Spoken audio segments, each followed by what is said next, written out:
Welcome. In front of me is a TCL 40SE, and today I'll show you how you can enable your power saving mode.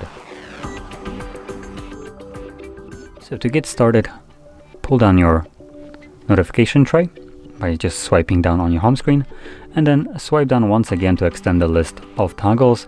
Now one of those toggles should be a power saving mode.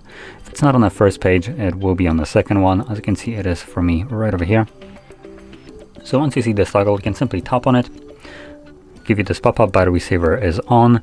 It lowers down the brightness of your display, as you just seen it drop a little bit, and it also turns on dark mode. Now there might be also a couple additional things happening in the background, like limiting the Wi-Fi and mobile data, meaning it might just be turned off when the device is not being used.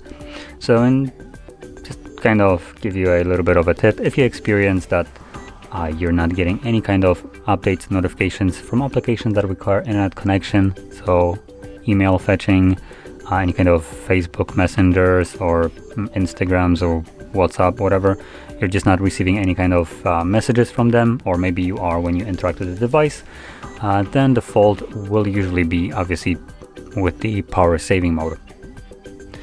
Now with that being said, once you're done with the power saving mode, you can turn it off by simply tapping on the toggle once again.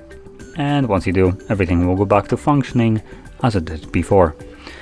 And with that being said, if you found this very helpful, don't forget to hit like, subscribe, and thanks for watching.